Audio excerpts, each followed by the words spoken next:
Welcome to Company Law and Secretarial Practice, 4th semester BCom, University of Mysore, Digital Learning. I am Jagdish BP, Assistant Professor of Commerce, Government First Grade College for Women, Asan.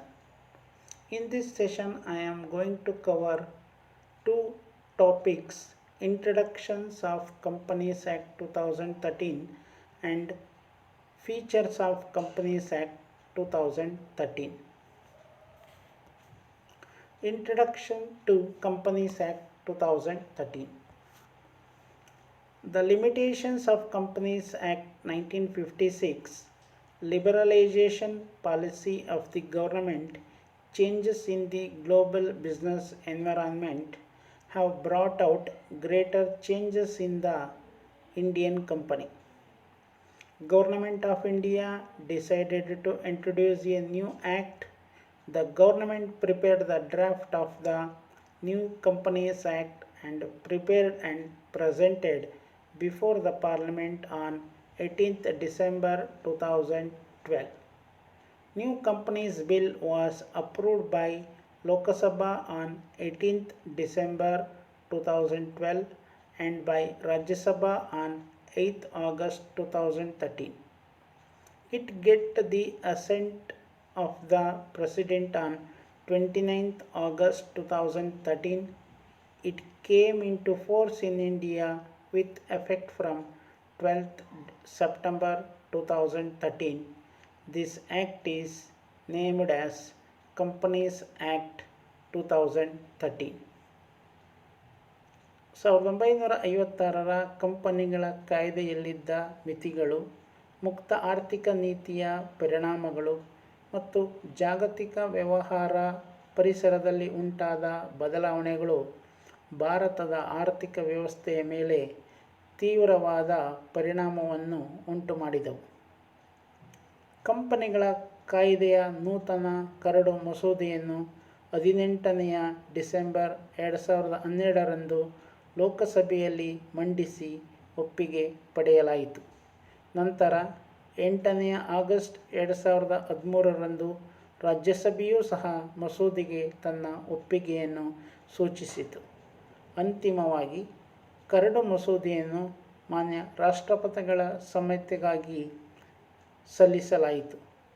Curd ಮಸೂದೆಗೆ ಮಾನ್ಯ ರಾಷ್ಟ್ರಪತಿಗಳು 29ನೇ August 2013ರಂದು ತಮ್ಮ ಸಮ್ಮತಿಯನ್ನು ಸೂಚಿಸಿದರು.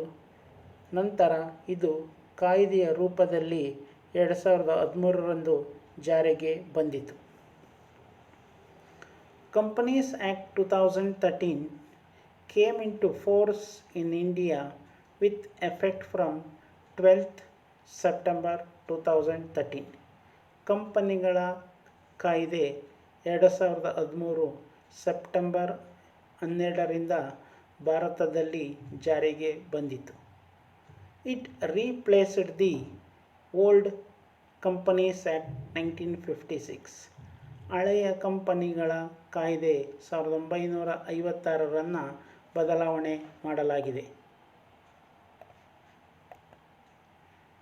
It extended to whole of India. ಈ ಕಾಯ್ದೆಯನ್ನು ಇಡೀ ಭಾರತಕ್ಕೆ ಅನ್ವಯಿಸಲಾಗುತ್ತಿದೆ. This act is applicable to companies incorporated under this act or any previous company law. ಈ ಕಾಯ್ದೆಯಡಿ ಅಥವಾ ಇಂದಿನ ಕಂಪನಿಯ ಯಾವುದೇ ಕಂಪನಿಯ ಕಾನೂನಿನ ಅಡಿಯಲ್ಲಿ ಸಂಯೋಜಿಸಲ್ಪಟ್ಟ ಕಂಪನಿಗಳಿಗೆ ಈ ಕಾಯ್ದೆಯು ಅನ್ವಯಿಸುತ್ತದೆ. Comparison of companies act 1956 and companies act 2013.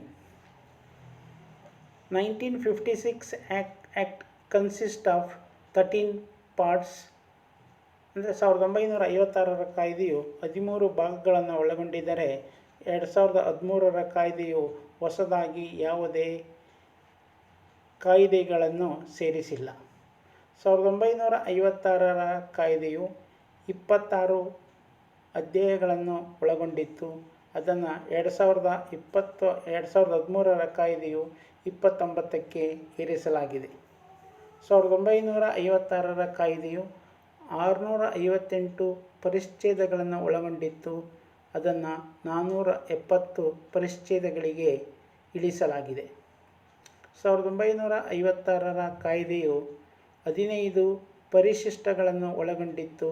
2013ರ ಕಾಯ್ದೆಯು 7 ಪರಿಶಿಷ್ಟಗಳನ್ನು ಮಾತ್ರ ಒಳಗೊಂಡಿದೆ.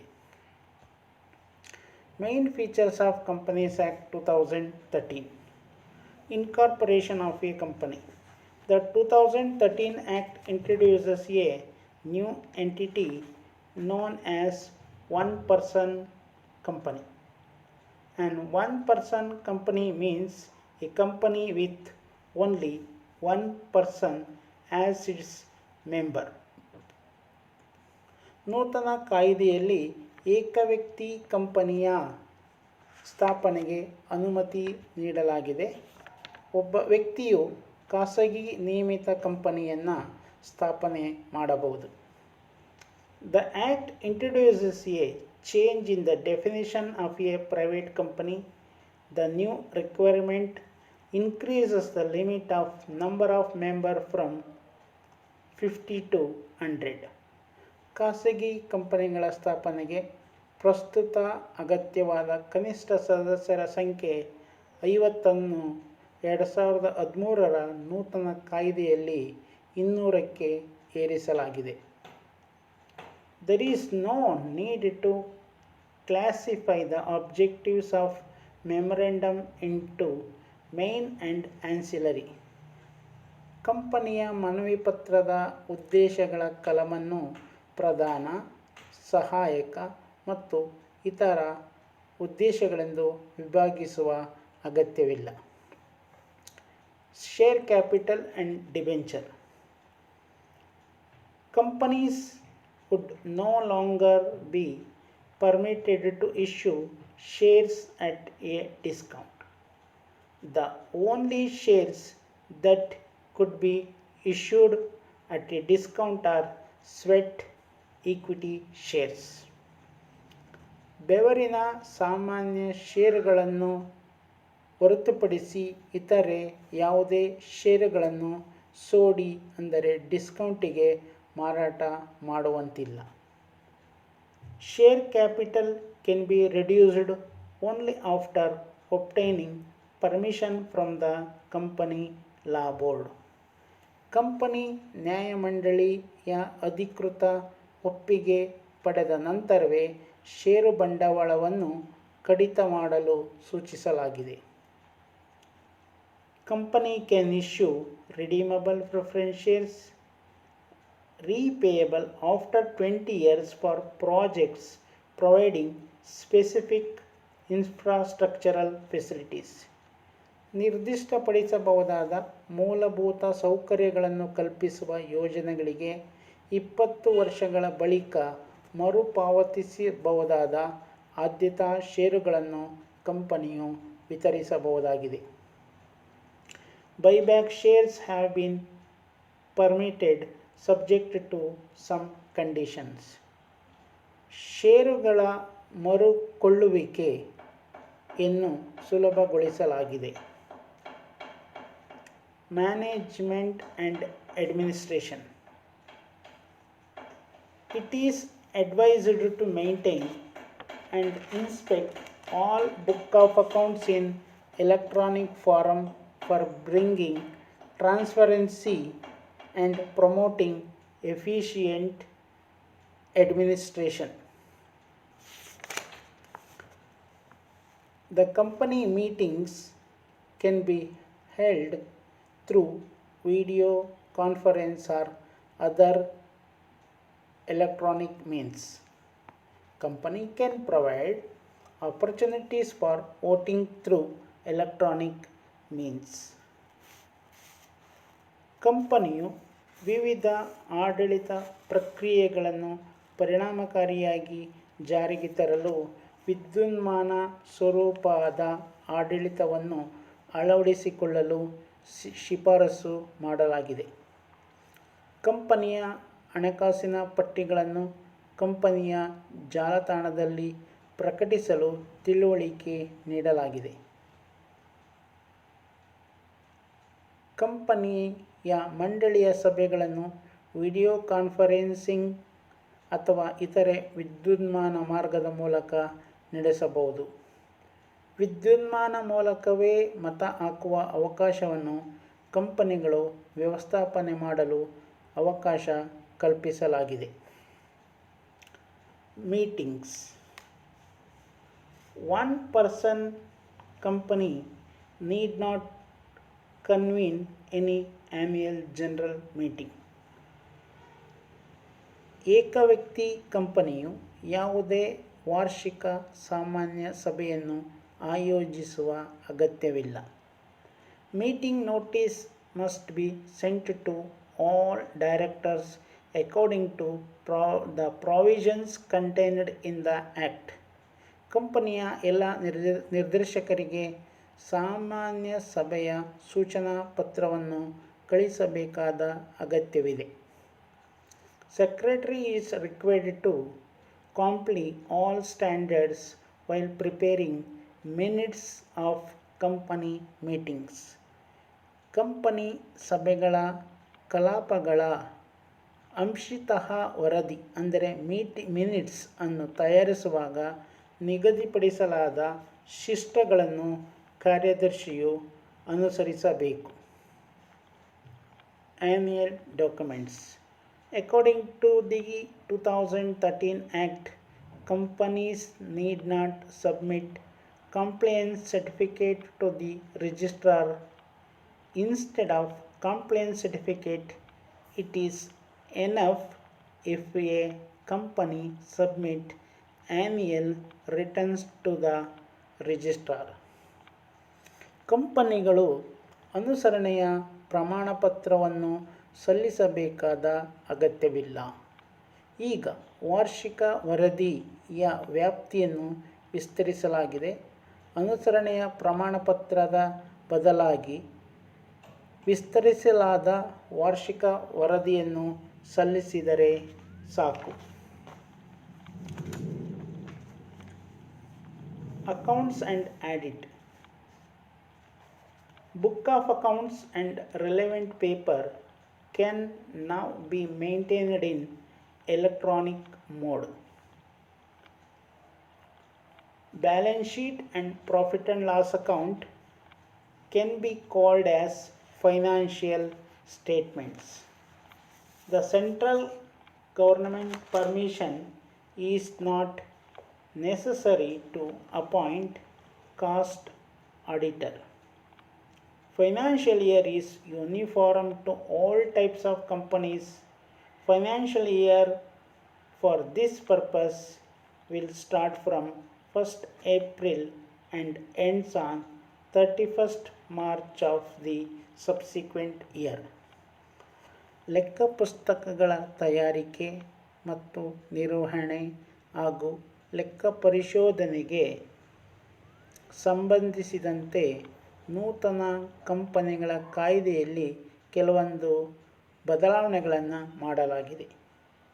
ಕಂಪನಿಯ ಎಲ್ಲ ಲೆಕ್ಕಪುಸ್ತಕಗಳನ್ನು ವಿದ್ಯುನ್ಮಾನ ಸ್ವರೂಪದಲ್ಲಿ ನಿರ್ವಹಣೆ ಮಾಡಲು ಅವಕಾಶವಿದೆ. ಅಡಾವೆ ಪತ್ರಿಕೆ ಮತ್ತು ಲಾಭನಷ್ಟ ಖಾತೆಗಳನ್ನು ಸಾಮೂಹಿಕವಾಗಿ ಹಣಕಾಸಿನ ಪಟ್ಟಿಗಳು ಎಂದು ಕರೆಯಲಾಗಿದೆ. ವೆಚ್ಚ ಲೆಕ್ಕ ಪರಿಶೋಧಕನ ನೇಮಕಾತಿಗೆ ಕೇಂದ್ರ ಸರ್ಕಾರದ ಅನುಮತಿಯ ಅಗತ್ಯವಿಲ್ಲ. ಎಲ್ಲ ಕಂಪನಿಗಳಿಗೆ ಹಣಕಾಸಿನ ವರ್ಷವು ಏಕರೀತಿಯದ್ದಾಗಿರುತ್ತದೆ. ಅದು ಏಪ್ರಿಲ್ನಿಂದ ಮಾರ್ಚ್ವರೆಗೆ ಇರುವ 12 ತಿಂಗಳ ಅವಧಿಯನ್ನು ಒಳಗೊಂಡಿರುತ್ತದೆ. Corporate social responsibility. According to Section 135, subsection 1 of the Companies Act 2013, the provisions of CSR shall applicable as follows.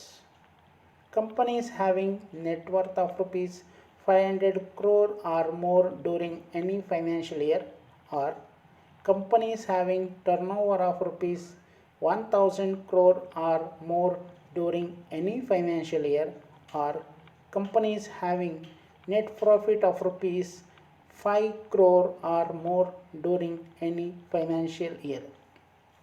According to the provisions contained in the Act, the above said companies would required to spend at least 2% of the average net profit of the immediately preceding 3 years on corporate social responsibility activities. Company ಸಾಮಾಜಿಕ ಜವಾಬ್ದಾರಿಗೆ ಸಂಬಂಧಿಸಿದಂತೆ ನೂತನ ಕಾಯ್ದೆಯಲ್ಲಿ ಉಂಟಾದ ಬದಲಾವಣೆಗಳು ಈ ರೀತಿ ಇದೆ.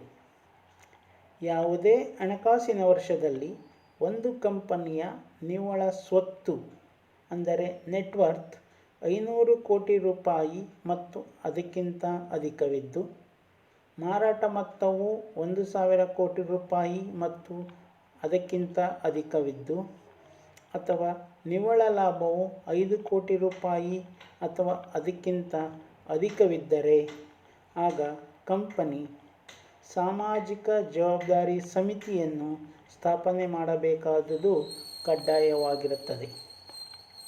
ಅಂತಹ ಕಂಪನಿಯು ತಾನು ಹಣಕಾಸಿನ ವರ್ಷದ ತಕ್ಷಣದ ಹಿಂದಿನ 3 ಹಣಕಾಸಿನ ವರ್ಷಗಳಲ್ಲಿ ಗಳಿಸಿದ ಸರಾಸರಿ ನಿವ್ವಳ ಲಾಭಗಳ ಕನಿಷ್ಠ ಶೇಕಡ 2% ಸಾಮಾಜಿಕ ಜವಾಬ್ದಾರಿಯ ಅಗತ್ಯತೆಗಳಿಗಾಗಿ ಖರ್ಚು ಮಾಡಬೇಕಾಗಿರುವುದನ್ನು ಸಹ ಹೊಸ ಕಾಯ್ದೆಯು ಕಡ್ಡಾಯಗೊಳಿಸಿದೆ. Compromises, arrangement and amalgamation. Changes effected by the 2013 Act on above subject are as follows. The new Act permits Indian companies to merge with companies incorporated outside India as per section 234. The new Act formulated separate rules for merger of two small companies or merger of holding and wholly owned subsidiary companies.